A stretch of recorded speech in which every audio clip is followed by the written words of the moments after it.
So this is going to be on deploying and scaling microservices with Kubernetes, particularly on DigitalOcean, right? So as Saurabh mentioned, my name is Janakiram. I am an independent analyst and advisor to platform companies based out of Hyderabad. I'm a certified Kubernetes admin as well as an app developer. I evangelize cloud native computing technologies. I'm an ambassador of CNCF.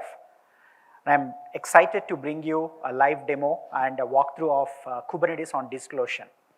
So before I go any further, let me take a quick poll. How many of you use Kubernetes today? Oh, wow, okay. How many of you are learning, evaluating, and just getting started with Kubernetes? How many of you are absolute beginners, haven't seen Kubernetes? Okay, so we have a good mix. There is something for everyone. Those of you who are already familiar with Kubernetes, you'll find out how to use that with DigitalOcean. Those of you who are just experimenting and dipping your feet into containers and Kubernetes, you'll find this interesting because I have a live end-to-end demo and I have concepts of running persistent services and stateful services. And if you're an absolute beginner, figuring out what is microservices and what is Kubernetes, I have a prelude to my demo and I'm going to walk you through why microservices and how to get started. So without further ado, let's take a closer look at DigitalOcean's Kubernetes managed service offering. So there are three parts. One is the whole concept of microservices, and then I'm going to talk to you about why Kubernetes, and finally I'm going to walk you through how to do it with DigitalOcean, right? So if you have attended my keynote, I've been talking to you about the legacy technologies and traditional way of deploying applications, three-tier architecture, because I come from the 90s. I started my career in 98, and this diagram was like our blueprint for a long time. We used J2EE or .NET as the business logic tier, Oracle or SQL Server as the data tier, and the UI as the front end or the third tier of the application. So most of us are familiar with this. The biggest challenge with this approach is when we are actually doing a scale out architecture, when you are running a high traffic web application and you are deploying your application and just managing it, when you are noticing that one of the components of your three-tier architectures is actually receiving the maximum traffic and you want to selectively scale this component alone, it's very hard to do. That's because each component is mapped to an EJB or a COM component in the traditional application server world, and when we try to scale, we deploy another application server. And this application server not only scales the component that you want to scale, but along with it, it also scales the other components, which will bring in a lot of baggage that you don't want to deal with. And despite of launching additional application servers, your utilization is not going to be very optimal. It's not really going to solve the problem because only a part of resources that were added to your overall pool go to the component that you really want to scale. So this has been a big challenge for us. Traditionally, application servers have been deployed and managed on bare metal physical servers and then on virtual machines. So every time you want to scale, you basically launch a new VM or a droplet and manage the entire fleet.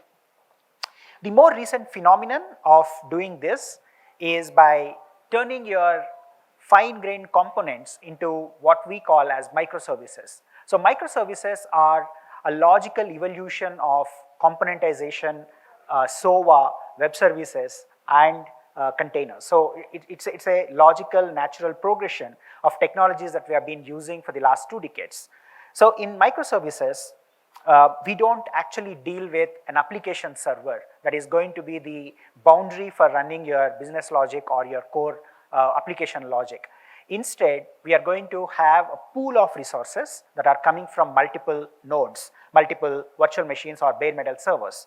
So instead of running all the components on each server and scaling one server at a time, what you actually do is, from an infrastructure point of view, you combine multiple physical or virtual servers and you deploy your application on the pool of these servers.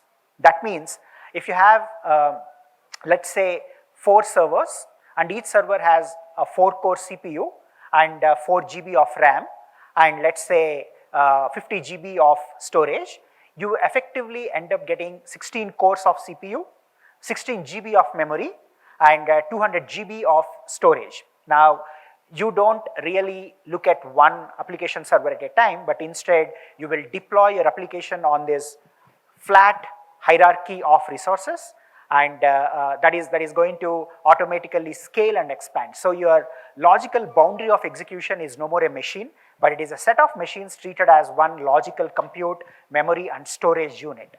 So this sounds very exciting, because if your virtual machine only delivered let's say 50% or 60% of utilization, with microservices you can go up to 90% of utilization and you can optimally balance it.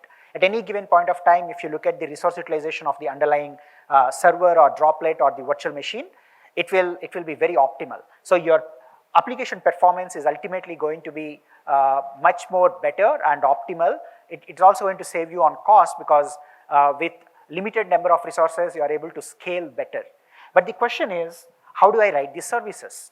And how do I manage these services so that when the traffic comes in, I can selectively scale? For example, in this scenario, we see that the service called C3 is running more number of instances. That's because the current context, the current traffic is actually demanding more of C3 instances, so you automatically run more of C3. But over a period of time, the traffic might actually demand more of C2s, in which case C3s get terminated and more number of C2s come. And we are still talking about the same 4 machines that we are running on, but we are selectively shrinking and expanding one service at a time, right? A service is a combination of these smaller microservices. So coming back, the question is, how do I write, how do I deploy, how do I manage these microservices? Well, to do that, we need to basically look at containers, right? So containers are the new unit of deployment. So traditionally, our unit of deployment has been a server, right?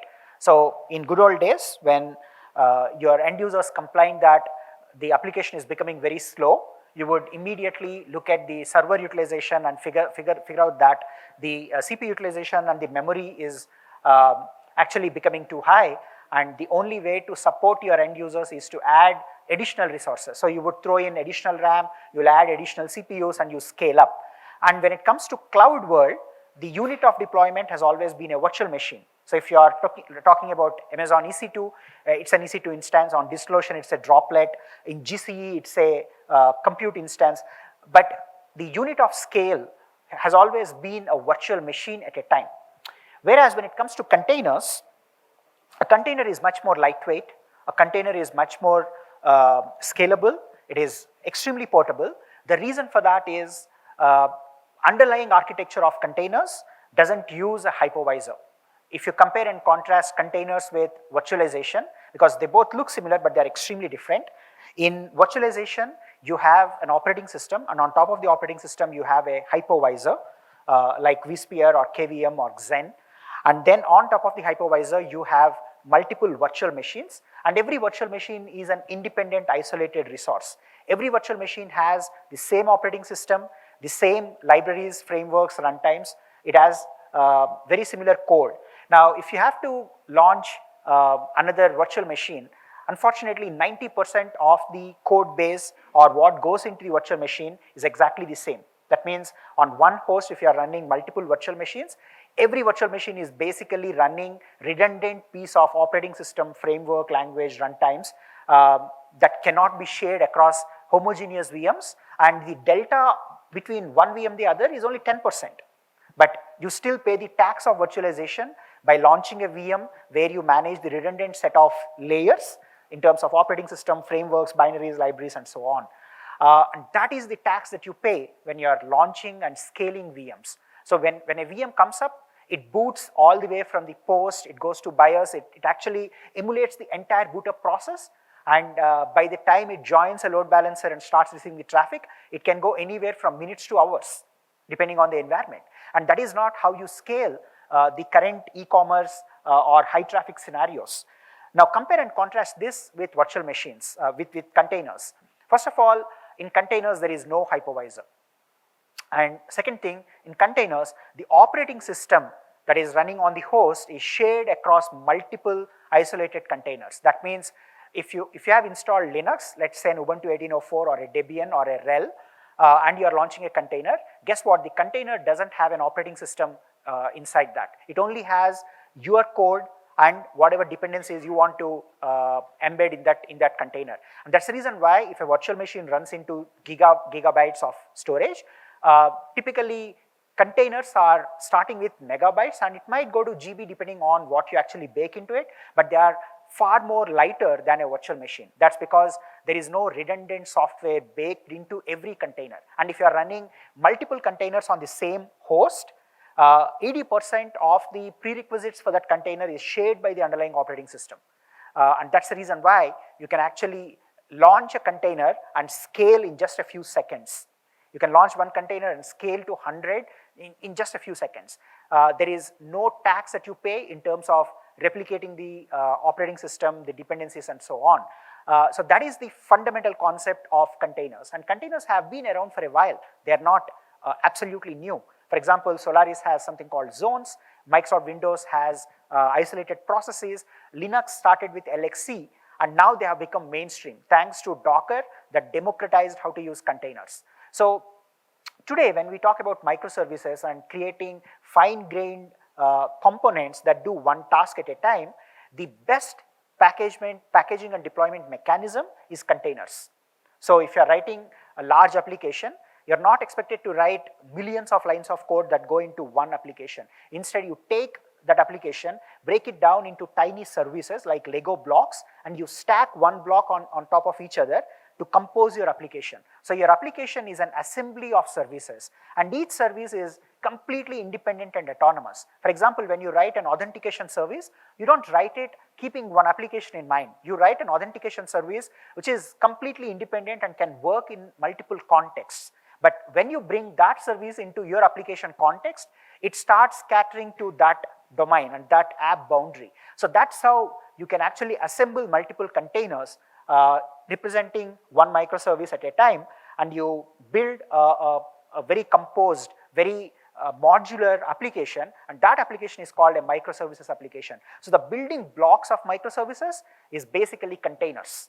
It's all coming from containers. So you write your application as a set of containers and you assemble them. Now, how about databases? Well, in microservices, there is nothing shared. Now, we follow the architecture of shared nothing, which means every microservice has its own database. You're not expected to share the database across multiple services. And it actually starts to make sense because the definition of database in our world is now changing. Your application will have to deal with relational database, it has to deal with a NoSQL database, a graph database, an unstructured object storage. So when you are bringing all of them, you cannot have a shared database. So you need to have fine-grained, best-of-the-breed databases that cater to one service at a time. So even stateful services like NoSQL databases and relational databases are now packaged and deployed as microservices. So the assembly of all of those services is resulting in a microservices application. So that is containerization, and leading this from the front was Docker, which actually made this possible to pretty much run it on any Linux operating system, and now even Windows supports containers. Though you cannot run Linux containers on Windows and Windows containers on Linux, technically they follow the same architecture. So I spoke to you about shipping containers in the morning. I don't want to repeat that, but basically when you look at containers that make software portable, so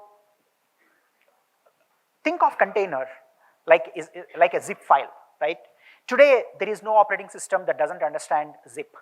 So if you compress a file in Windows as a zip file and give it to me, and even on Linux, I can actually unzip it and I expect to access the files, right? So zip has become a universal container for compression and portability, right? Today, almost every platform supports it. Containers are also very similar to that, though it's a very crude analogy. The application is actually packaged in a form that can be very easily ported across environments. That means when I write code on my machine and test it locally, I immediately package it as a container and I can run it in another environment within my office, within my data center. The same container can be moved on to the cloud and I can test it in a different cloud environment. And I can easily toss that container from one cloud to another. For example, my dev test could be on one cloud, my production could be on another. I don't need to run a lot of shell scripts, I don't need to do a lot of setup of dependencies. Instead, I'll just move my containers over and they are bound to run in every environment and any environment. And this is resulting in a lot of new scenarios where portability is becoming the key deliverable or the key result from this approach. That's the reason why the CI/CD pipelines are now becoming like a universal factories. So your CI/CD pipeline might run in one cloud that has access to a Docker registry and so on, but it might actually ship the software to another cloud where you are scaling the application in production. So all of that is possible because containers are extremely portable and they are becoming the de facto standard for packaging and deployment of microservices. So this is leading us to a new paradigm, which is very interesting. I already gave you a hint about the new way of looking at pool of resources, right? I'm not talking about one application server that has isolated resources, but we are now creating a pool of resources available to us, and now we are looking at that as one machine. Now, the new infrastructure is actually letting us look at data center as a machine, as a single machine. For example, there could be multiple physical servers in our data center, and this physical infrastructure is virtualized and made available as VMs, but we are not running anything specific in the VM. The VM is a generic boundary for virtualizing. You know, that is the best way of aggregating physical infrastructure. So if I have a very powerful server, I can run 10 virtual machines on it. It is still the best mechanism to basically run multiple tenants or multiple partitions in a physical host. Now, multiple physical servers are now consolidated into multiple VMs, and these multiple VMs are further consolidated into logical clusters. And these clusters are logical boundaries representing one pool of resources. For example, one cluster could serve to dev test, one could be serving staging, the other could be serving production. Now, all of them are logically isolated, but they are running on the same pool of physical resources consolidated as VMs. By the way, this layer is completely optional. You could also run the clusters directly on physical infrastructure, but given that cloud is always virtualized, we'll end up seeing that layer. But that doesn't mean we are still going to pay the virtualization tax, because we are not scaling at the unit of a VM. We are still scaling at the unit of a container, but this gives us a nice logical mechanism to aggregate and pool resources. So these clusters are, they're not physical clusters, they're not physical boundaries, they are logical, which separate one environment from the other. You know, for example, cluster 1 could be running HR and finance, cluster 2 could be running IT, cluster 3 could be running legal, and there is some level of isolation. Now, on top of these clusters, we actually deploy a variety of apps. And these apps are, again, isolated at a logical level, but they all run on the same pool of resources. So this is the new mechanism to visualize how applications are going to be developed and how infrastructure is transforming. And this is looking at, you know, cloud infrastructure as a machine or data center as a machine.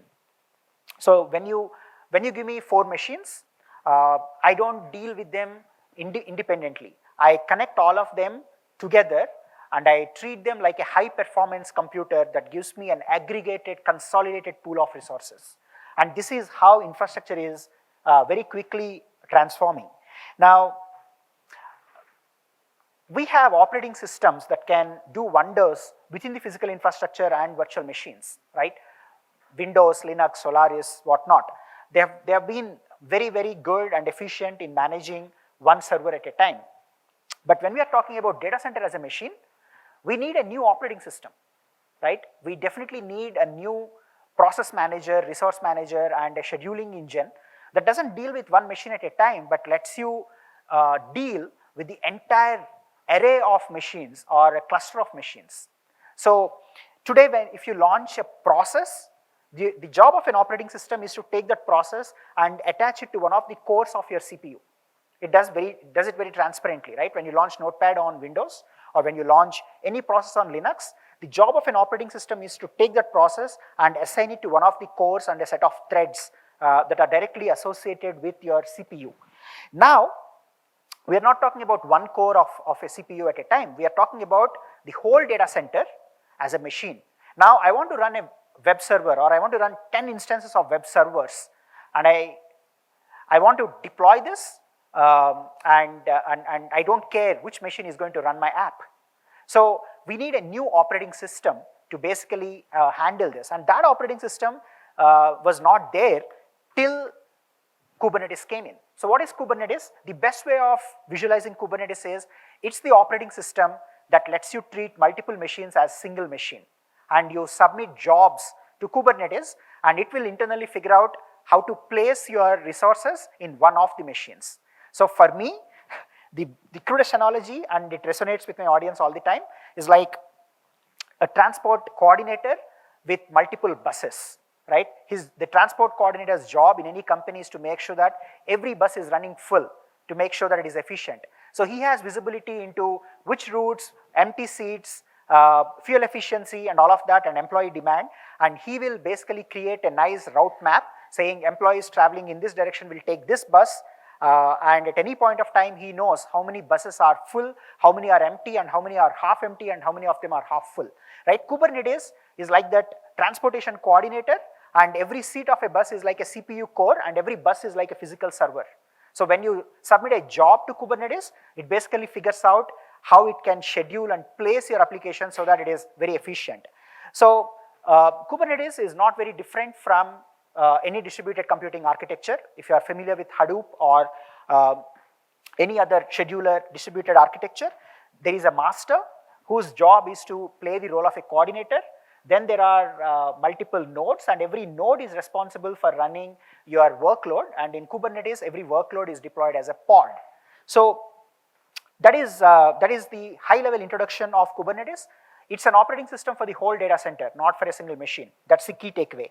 Now it's time for me to switch to a demo. I don't have a lot of time, so let me walk you through how it actually looks like. So this is DigitalOcean's control panel, and when I click on create, you actually notice clusters, and this cluster is a Kubernetes cluster, and I absolutely love the simplicity of DigitalOcean.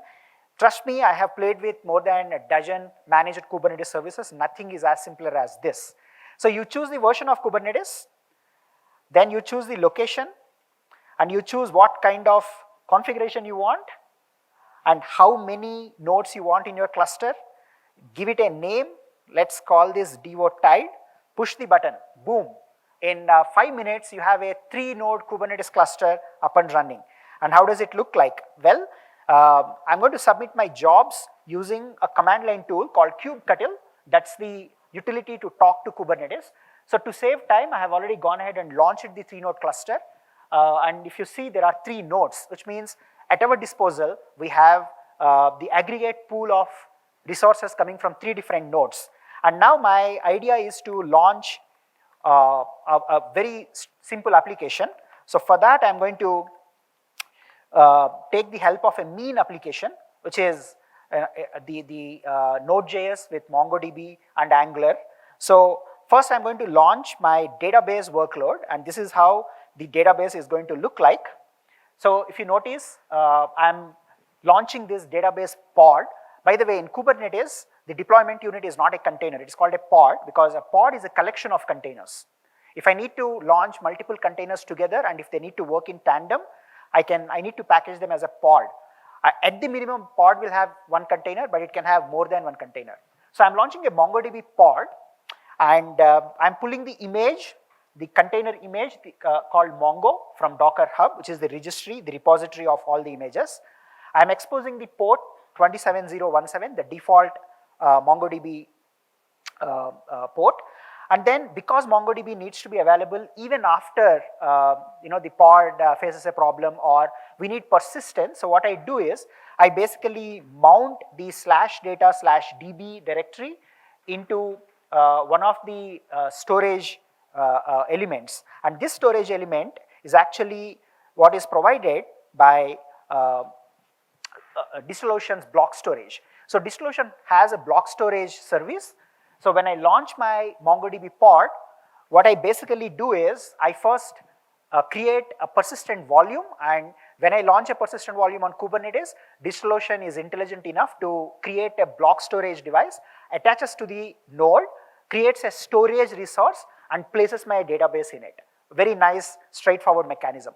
That's what we are first going to do. So let me first create the block storage device. So kubectl is the utility for us. So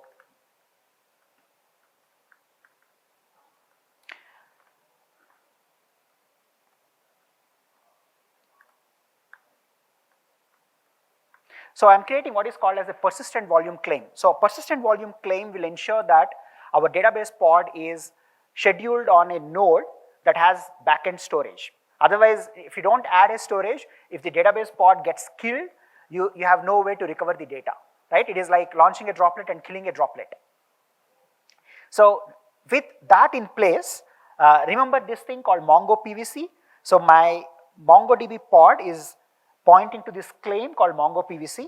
So now it's time for me to launch the actual MongoDB pod. So I call this db.yaml, and now we actually have a pod that is launched, which is running MongoDB. So this is container creating. So once the MongoDB pod comes up and running, I need to make sure that my web application is able to talk to it. So how do I do that? Well, I expose my MongoDB pod as an internal service.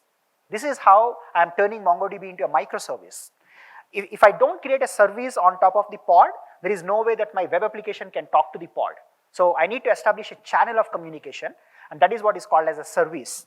What I'm actually saying is, call this service DB, and every time the traffic comes to 2707, simply forward it to the same port on the pod. So this is acting like a tiny channel, a communication channel in front of our database pod. So let me go ahead and launch that as well.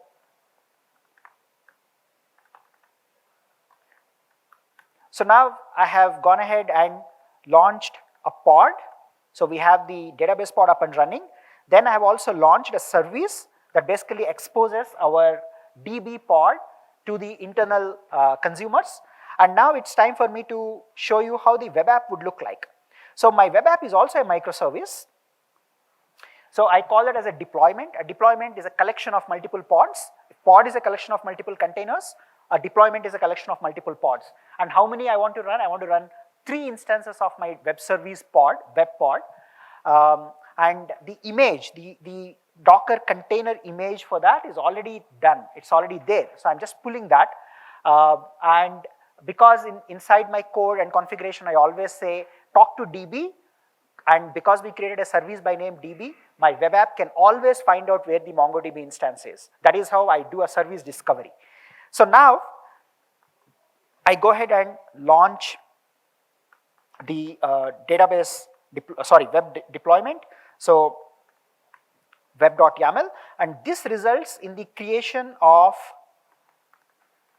3 pods. So now we have 3 instances of web running and 1 instance of database running.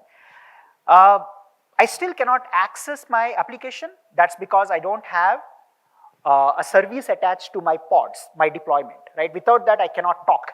So, so it is like, you have a telephone connection, but there is no number to it. Now, how do I reach? So only when a phone has a number, you can call that. And basically, a service puts a name to the pod, to the number, and then every time a call comes to that number, it automatically routes the traffic. So now what I'm going to do is I want to expose this web app on the internet.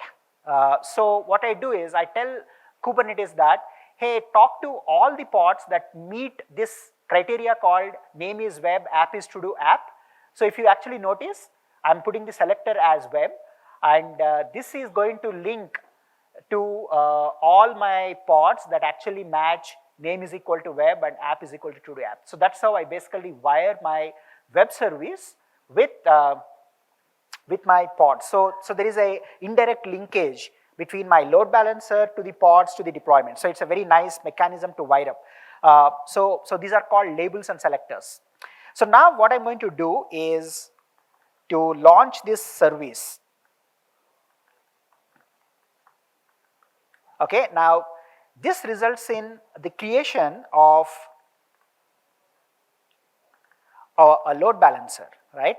Now, this is going to take a couple of minutes. I know I only have 1 minute, but the load balancer creation would take a couple of minutes. So while that is happening, I want to give you a context, right? So I'm putting this in watch. Currently, there is an internal IP address, but if I want to access it from my browser over the internet, I need to wait for DigitalOcean to provision a load balancer and attach it to my cluster. That is what is currently going on.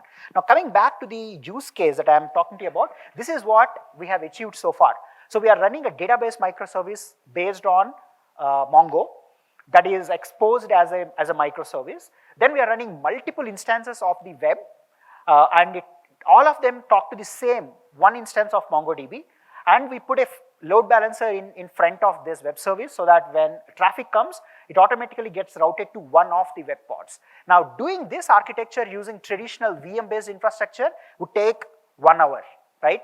Once you have a cluster, it just took me a few minutes from blank slate to full-blown deployment. So let's see where we are. It is still in pending mode. It should just take a minute. Typically, DigitalOcean is very fast when compared to other environments. So while this comes up, I'll show you the existing cluster. So this is the devo-tied cluster that I've created. By the way, if you want to do it from the command line, there is also a nice utility from DigitalOcean called devo-cutl. So you can also use this command line to launch the cluster. I use the same. So all you got to do is tell the region which version of Kubernetes and the configuration of your nodes. That's it. It basically brings up a cluster in no time.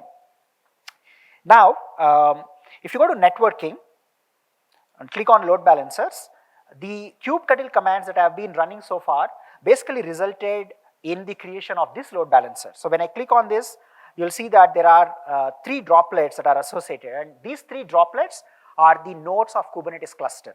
And now, this should become available because there is an external IP associated with our load balancer. We can actually go ahead and grab it. So I'm going to copy the load balancer's IP address, launch a new browser, and hit this. There we go. So now, this is my to-do application. Setup Mongo, and okay, there is some problem with my keyboard, but there we go. Deploy web app, right? So this is a simple containerized to-do application. That's not all. Now, if you actually look at my, number of pods, right? So here when I do kubectl get pods, now you notice there are 3 web pods and 1 database pod. How about we scale them, right? I spoke about microservices, the rapid scaling features. So now I'm going to scale, kubectl scale replicas, right? And or I can actually say deploy web. I doubt if this command is going to work, but let's see. Okay, so now I have basically, there's a typo there. So now I'm actually trying to scale, and instantly you will notice that my number of pods have gone from 3 to 6, right? And now it immediately moves into running state, and in just 12-15 seconds, we actually have a 6 instances of web service running served by the same load balancer. And if you look at the utilization of every node of the cluster, it is completely balanced and it is very optimally utilized. Doing this with virtual machines, it's very hard, it doesn't scale, it doesn't really do this so rapidly. So that actually brings me to the end of this session. It was a fast track of microservices to containers to Kubernetes to going to a live demo. I'm around, and if you want to send me your questions, you can always ping me on Twitter. I am at Janakiram M on Twitter. And I look forward to presenting more sessions to you virtually and in the upcoming events. Thanks for the opportunity. I hope you found it useful.